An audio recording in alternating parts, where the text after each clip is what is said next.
आज जो corn temple है वह फिर से जिन्वू को अपने पास बुला रहा है। वहां से उसे उसकी पावर्स ऑब्टेन हुई थी। वहीं उसने अपने दोस्तों का असली चेहरा देखा था और वहीं वह मरते मरते बचा था। और अभी चाहे इतनी शर्मा क्यों रही है, क्या उसने अपने प्यार का इजहार जिन्वू को कर दिया? और अब हम लोग क्या देख रहे हैं? एक तरफ बेरू, एक तरफ चाहीन। अब क्या इनका फाइट होने वाला है? हेलो गाइस, आज की इस वाली वीडियो में हम लोग सोलो लेवलिंग सीजन 3 एपिसोड 2 को एक्सप्लेन करने जा रहे हैं। और इसी के साथ जिन्होंने प्रीवियस वीडियो में फर्स्ट कमेंट किया था सपाना लाइफस्टाइल, उनको भी शाउट आउट। तो अब वो वीडियो को शुरू करते हैं। प्रीवियस वीडियो के आखिर में हम लोगों ने देखा था कि सन जिन्वू की पावर्स की अभी कोई भी लिमिट नहीं है। तो अब अगले चैप्टर की शुरुआत में हम लोग हंटर एसोसिएशन को देखते हैं, जहां पर मिस्टर गो अपने केबिन में बैठे हुए होते हैं और परेशान दिखाई दे रहे होते हैं मायन की डेथ को लेकर। और तभी उन्हें एसोसिएशन के किसी बंदे का कॉल आ जाता है। जब वह कॉल उठाते हैं तो उन्हें पता चलता है कि हाईवे के बीच एक बी रैंक गेट अपीयर हुआ है। यह सुनकर वो अपने मन में सोचते हैं, अगर मैं किसी नॉर्मल स्ट्राइक स्क्वाड को भेजता हूं तो वो लोग बी रैंक गेट को हैंडल नहीं कर पाएंगे। और फिर वह अपने साथी से कहते हैं, रुको, मैं किसी मेजर गिल को कॉल करता हूं। लेकिन तभी उन्हें कुछ याद आ जाता है। इस काम के लिए एक परफेक्ट इंसान है और वह कोई और नहीं, समझी जिन्वू ही है, क्योंकि सन जिन्वू ने अपना नया ऑफिस इसी एरिया के आसपास ओपन किया है। दूसरी तरफ जो जिन्वू होता है वो भी उस पल को याद कर रहा होता है जब नरमा काफी हद तक डर गई थी। उसे ऐसा लगता है कि क्या मिस नरमा ने सिस्टम की क्लम्स को देख लिया था? मिस नरमा इतनी डर क्यों गई थी? क्योंकि जिन्वू उनकी आंखों में साफ साफ डर देख सकता था। अब जिन्वू को डाउट हो रहा है, क्या मैं फिर से उनसे मिल पाऊंगा या नहीं? यही सवाल उसके मन में चल रहे होते हैं। फिर जिन्वू अपना ध्यान इन सब से हटाता है। वह अपने आसपास देखता है और बोलता है, एनीवे, वैसे ये इतना ट्रैफिक हो क्यों रखा है? और इसी दौरान मिस्टर गो का कॉल भी आ जाता है। वो मिस्टर गो का कॉल उठाता है और बोलता है, मिस्टर गो, मैं आपकी कैसे हेल्प कर सकता हूं? अब मिस्टर गो उसे बताते हैं कि हाईवे के बीच एक पी रैंक गेट सी अपीयर हुआ है। क्या तुम हमारे लिए उस गेट को हैंडल कर सकते हो? जिन्वू जवाब देता है, ये सब तो मैं कर लूंगा, लेकिन बिना एंट्री परमिट के जाना मेरे लिए रिस्की रहेगा। अब मिस्टर गो उससे पूछते हैं, वैसे तुम मुझे ये बताओ, उन एंट्री परमिट्स का इंचार्ज कौन होता है? जिन्वू जवाब देता है, हंटर एसोसिएशन। मिस्टर गो बोलते हैं, और तुम अभी किससे बात कर रहे हो? जिन्वू समझ जाता है कि वो मिस्टर गो से एक बेवकूफी भरा सवाल पूछ रहा था। इसके बाद सीन चेंज होता है। अब हम लोग उस एरिया को देखते हैं जहां बी रैंक गेट अपीयर हुआ है। जब जिन्वू गेट की तरफ जा रहा होता है तभी उससे हंटर एसोसिएशन की एक मेंबर रोक देती है और बोलती है, क्या तुम सन जिन्वू हो, एक एस रैंक हंटर? अब वह बंदी सम जिन्वू पर भड़कना शुरू कर देती है। तुम एक एस रैंक हंटर हो तो क्या? इसका मतलब ये नहीं कि तुम किसी प्रोटोकॉल को इग्नोर कर सकते हो। फिर वो उससे उसका एंट्री परमिट मांगती है। अब जिन्वू के पास कोई ऑप्शन नहीं बचता और फिर वह मिस्टर गो को कॉल कर देता है। अब मिस्टर गो का कॉल उस बंदी को पकड़ा दिया जाता है। यह देखकर वो डर जाती है और पूछती है, वैसे लाइन पे है कौन? जिन्वू जवाब देता है, लाइन पे वो इंसान है जिसके साथ तुम आर्गू नहीं कर सकती। फिर वह बंदी मिस्टर गो से माफी मांगती है और जिन्वू को गेट के अंदर जाने की इजाजत दे देती है। अब जब जिन्वू गेट के अंदर जाता है तो वहां जो दूसरे लोग होते हैं वो काफी चौंक जाते हैं, क्योंकि गेट रेड गेट में ट्रांसफॉर्म हो चुका होता है। फिर हम जिन्वू को देखते हैं जो अपने आसपास का एरिया देखता है और बोलता है, मुझे ऐसा फील हो रहा है कि मैं रेड गेट के अंदर एंटर कर चुका हूं और जो एंट्रेंस है वो भी क्लोज हो चुका है। शायद अब मुझे अपने आप को थोड़ा और पुश करना होगा। ये बोलते वक्त ना बंदे को फिर अपनी मॉम की बात याद आती है, जहां पर अब हम लोग देखते हैं कि उसकी मॉम को उसके हंटर बनने से कोई भी ऐतराज नहीं है, लेकिन उसकी मॉम उससे यह चाहती है कि वह खुद को ज्यादा पुश न करे क्यों। अब जिन्वू भी रिलैक्स फील करता है क्योंकि उसकी मॉम उसके हंटर बनने के खिलाफ नहीं है। अभी जिन्वू के सामने काफी सारे बीस्ट अपीयर हो जाते हैं, लेकिन जिन्वू भी अपनी शैडो आर्मी को समन कर चुका है। एंड देन फिर इनके बीच फाइट होती है, जहां पर जिन्वू की शैडो आर्मी काफी अच्छा खासा डोमिनेट कर रही होती है। फिर हमें नरेशन के थ्रू बताया जाता है कि जो हंटर्स का जन्म है वह हंट करने के लिए होता है, और जो मैजिक बीस्ट हैं वही केवल उनके एनिमीज नहीं हैं जिनसे उन्हें फाइट करनी है। हंटर्स को हमेशा सावधान रहना चाहिए कि वे लोग दूसरों का शिकार न बन जाएं। जो चीज है वो कभी भी किसी भी वक्त बदल सकती है, इसीलिए फर्स्ट रेड हंटर्स को कभी भी अपना गार्ड डाउन नहीं करना चाहिए, चाहे उनके सामने हजारों बीस्ट ही क्यों ना हो। हंटर्स कभी भी हंटिंग नहीं छोड़ने वाले, नहीं रोकने वाले। इसके बाद आखिर में हमें दिखाया जाता है कि अब जिन्वू को टारगेट करने वाले नेशनल लेवल हंटर्स होंगे। इसके बाद सीन चेंज होता है और हम लोग एक हंटर को देखते हैं जो कि काफी डरा हुआ होता है। उसके सामने मोनार्क ऑफ फ्रॉस्ट खड़ा होता है। वो उसे कहता है, फिर से जिस इंसान को मैं ढूंढ रहा था वह इस जगह नहीं है, the fragment of brilliant light. तभी मोनार्क ऑफ फ्रॉस्ट को महसूस होता है कि कोई उधर आ गया है। वो पूछता है, तुम यहां पर क्यों आए हो योगम? तो योगम जवाब देता है, मैं तुम्हें कुछ इंफॉर्मेशन देने के लिए आया हूं लैंड ऑफ ईस्ट के बारे में। यहां पर वो साउथ कोरिया की बात कर रहा होता है और इस क्रिएचर का नाम होता है योगमंट। अब उधर जो मोनार्क ऑफ फ्रॉस्ट होता है वो उसे जवाब देता है, तुम उस छोटे से एरिया की बात कर रहे हो जहां मोनार्क ऑफ सेद रहते हैं। मुझे यकीन है कि तुम वहां के इंचार्ज थे, है ना? अब योगम अपने साथी को बताता है कि जो रूलर्स हैं वे कह रहे हैं कि जब तक आर्किटेक्ट हमारे एग्रीमेंट को कैरी कर रहा है तब तक हमें कोई भी प्रॉब्लम नहीं है। अभी योगम हंसते हुए मोनार्क ऑफ फ्रॉस्ट को कहता है, मेरे पास तुम्हारे लिए एक और इंटरेस्टिंग न्यूज है। यह कंफर्म हो चुका है कि जो greatest fragment of brilliant light है वो भी साउथ कोरिया में ही है। जब वो लोग इस बारे में बात कर रहे होते हैं तो मोनार्क ऑफ फ्रॉस्ट बोलता है, अब मुझे ऐसा लग रहा है कि हमें यहां पर लालच दिया गया है, क्योंकि तभी उनके सामने जिन्वू के डैड आ जाते हैं। लेकिन वो लोग जिन्वू के डैड पर ज्यादा फोकस नहीं करते। Monarch of frost gate open करता है वहां से जाने के लिए, लेकिन उससे पहले जिन्वू के डैड उन पर अटैक करने की कोशिश करते हैं। बट उससे पहले ही मोनार्क ऑफ फ्रॉस्ट एक आइस शील्ड क्रिएट कर देता है, जिससे वो जिन्वू के डैड के अटैक को ब्लॉक कर देता है। इसके बाद उस जगह एक जबरदस्त एक्सप्लोजन होता है। फिर सीन चेंज होता है और हम लोग देखते हैं जिन्वू को। उसके सामने काफी सारे बीस्ट होते हैं, लेकिन उसके शैडो सोल्जर्स सभी बीस्ट को हैंडल कर देते हैं और सभी को पेल कर रख देते हैं। इसके बाद जिन्वू अपनी इन्वेंटरी का यूज करता है और उसके अंदर से एक की निकालता है। यह वही की होती है जो मुझे रैंडम कर्स लूट बॉक्स से मिली थी। बंदे को इसकी को देखकर ऐसा लग रहा होता है कि उसकी रिक्वायरमेंट उसने पूरी कर दी है। 100 लेवल रीच करने के बाद अब हमें पता चलता है पुहे की जो यह की है वो कार्टून टेम्पल की है, और यह वही टेम्पल है जहां से जिन्वू को उसकी पावर मिली थी। अब जिन्वू इसकी को देखकर अपने मन में सोचता है कि यह वही की है, कार्टून टेम्पल की। मैं इस जगह को कभी नहीं भूल सकता, अगर मैं कोशिश भी करूं तब भी। और अभी सिस्टम मुझे फिर से बुला रहा है वहां जहां से यह सब शुरू हुआ था।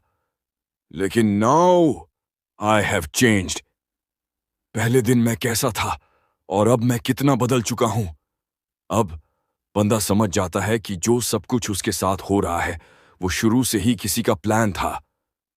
कोई उधर है जो कि मुझे देख रहा है, उसका वेट कर रहा है। और इसके बाद सीन शिफ्ट होता है। हम लोग देखते हैं गॉड स्टैचू को, जो कि एक क्रिपी सी स्माइल दे रही होती है। इसके बाद सीन चेंज होता है और हम लोग देखते हैं जिन्हों को, जो कि कंप्यूटर में बैठा हुआ होता है, वो जो भी जिन्वू को हेट कमेंट कर रहा है उन्हें सबक सिखा रहा है और उसकी पॉजिटिव पीआर कर रहा है।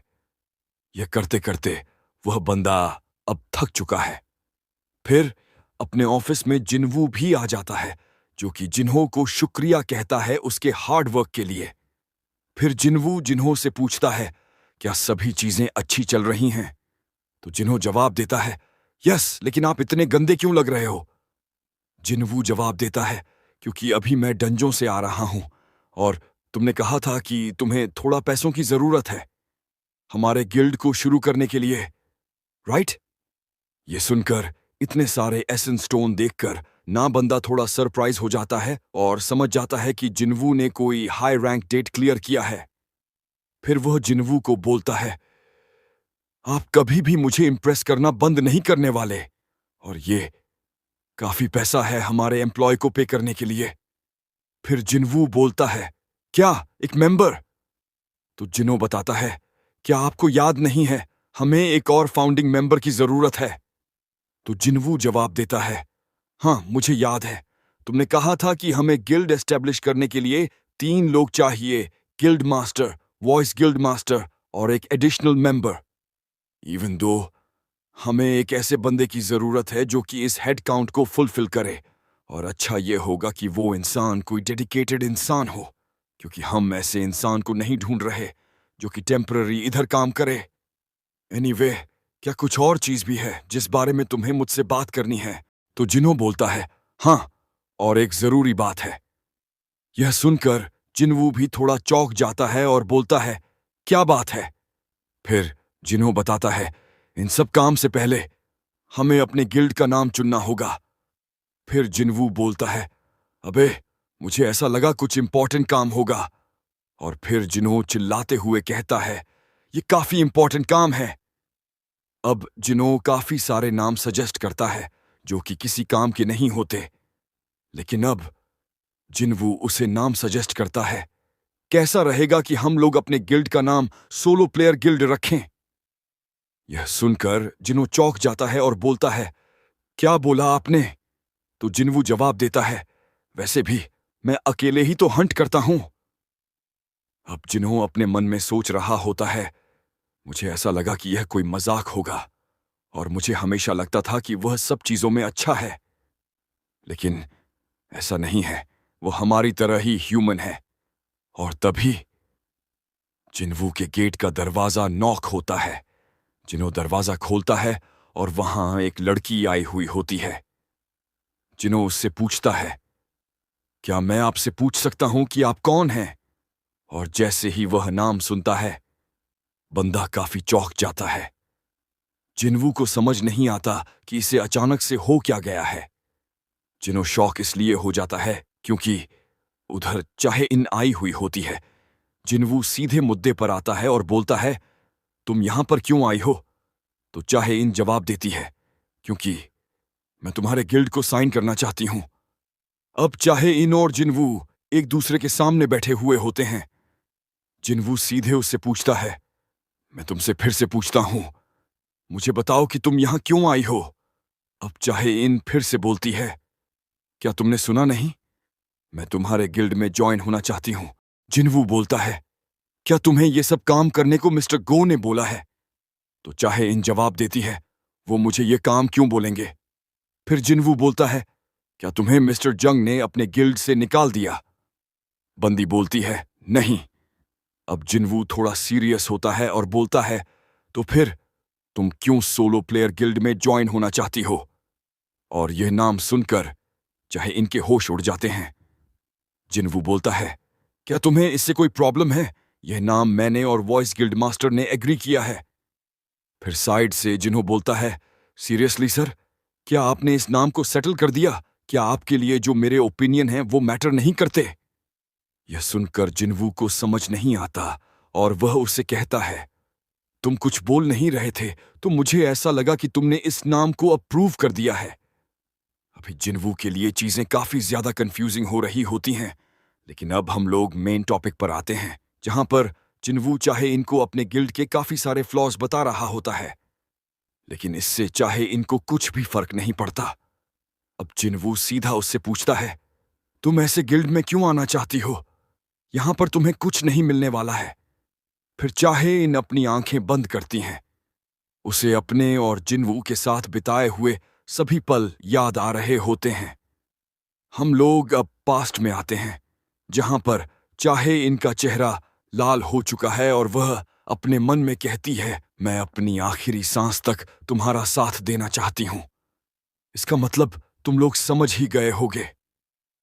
अभी ना बंदी अपना चेहरा जिनवू को सीधे दिखा तक नहीं पा रही होती। जिनवू को कुछ समझ नहीं आ रहा होता और वह अपने मन में सोचता है, इसे क्या हो गया? क्या कुछ है जो ये मुझसे छुपा रही है? बंदा प्यार के मामले में काफी ज्यादा पीछे रह रखा है। अभी जिनवू केवल इतना समझ पाता है कि चाहे इन उससे कुछ छुपा रही है। अब बंदा चाहे इनके सामने एक शर्त रख देता है, तुम मेरे गिल्ड में तभी आ सकती हो जब तुम एक एंट्रेंस टेस्ट पास करोगी। चाहे इन उसे बोलती है, किस तरह का टेस्ट है? यह सुनकर जिनवू समझ जाता है कि चाहे इन एक नंबर की जिद्दी लड़की है। वह उससे बोलता है, तुम्हें मेरे एक समन बीस्ट को हराना होगा। लेकिन बंदी बड़े चौंक के कहती है, क्या? बस एक ही? मुझे ऐसा लग रहा है कि तुम मुझे अंडर एस्टिमेट कर रहे हो मिस्टर संग। और किस सोल्जर को तुम चुनने वाले हो? जिनवू बड़े चौड़ में जवाब देता है, मैं यह श्योर करूंगा कि तुम्हारे लिए मैं एक ताकतवर सोल्जर चुनूं। अब चाहे इन भी बोलती है, चलो ठीक है, मुझे कोई दिक्कत नहीं है। फिर वह जिनवू से पूछती है, वैसे ये टेस्ट कब होने वाला है? जिनवू बताता है, चलो अभी करते हैं। कैसा रहेगा अगर हम लोग इस टेस्ट को हंटर एसोसिएशन के जिम्नेजियम में करें? चाहे इन बोलती है, वो यहां से काफी दूर है। अभी जिनवू सोचता है, मेरे पास एक अपॉर्चुनिटी है अपनी शैडो एक्सचेंज स्किल का यूज करने की। ये देखने के लिए कि क्या मैं एक साथ दो लोगों को टेलीपोर्ट कर पाता हूं या नहीं। जब चाहे इन बाहर निकलने के लिए आगे बढ़ती है, तभी जिनवू बोलता है, हम लोग इस रास्ते से नहीं जाने वाले। ये बात चाहे इनके समझ में नहीं आती। फिर जिनवू उसे बोलता है, एक आसान रास्ता है, तुम मेरे करीब आ जाओ। यह देखकर बंदी काफी शर्मा रही होती है, लेकिन वह वैसे ही करती है जैसा जिनवू ने बोला था।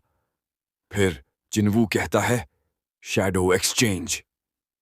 इसके बाद वह दोनों सीधे जिम्नेजियम में पहुंच जाते हैं। चाहे इन चौंक कर पूछती है, हम लोग यहां कैसे आ गए? जिनवू मुस्कुराते हुए कहता है, चलो टेस्ट को स्टार्ट करते हैं। चाहे इन बोलती है, अरे मुझे अभी याद आया, मैं तो अपने साथ अपना वेपन ही लाना भूल गई। जिनवू बोलता है, तुम्हारे कहने का मतलब वो कुदाल? यह सुनकर चाहे इन काफी शर्मा जाती है, यानी उसे एम्बेरेस फील होता है। फिर वह जिनवू को बताती है, अरे यार, वो तो मेरा वेपन है ही नहीं। जिनवू हंसते हुए कहता है, अरे यार, मैं तो मजाक कर रहा था। फिर चाहे इन जिनवू को कहती है, स्टोरेज रूम के अंदर वेपन होगा जिसे मैं बोरो कर लूंगी। अब चाहे इन स्टोरेज रूम के अंदर जाती है, जहां पर काफी सारे वेपन रखे हुए होते हैं। फिर वह एक शॉर्ट स्वॉर्ड उठाती है और बोलती है, जिनवू, अब मैं रेडी हूं। अब जिनवू भी ग्रज को समन करता है और चाहे इनसे बोलता है, यह एक बेस्ट समन है सभी शैडो सोल्जर्स के मुकाबले। चाहे इन उससे पूछती है, वैसे यह फाइट कब तक चलने वाली है? जिनवू जवाब देता है, यह फाइट तब तक चलेगी जब तक तुम मेरे शैडो सोल्जर को डिस्ट्रॉय न कर दो। लो, या तुम हार मान जाओ। और अब जिनवू इग्रेस को देखकर अपने मन में सोचता है, मैंने उसे कह तो दिया है कि ये मेरा सबसे ताकतवर शैडो सोल्जर है, लेकिन अगर वो बेरू से फाइट करती है तो ये उसके लिए काफी डोमिनेटिंग होगा। इसके बाद जब जिनवू चाहे इनकी तरफ देखता है तो उसे लगता है कि अब फाइट शुरू कर देनी चाहिए, क्योंकि अभी जो चाहे इन होती है वो पूरी तरह से रेडी होती है फाइट करने के लिए।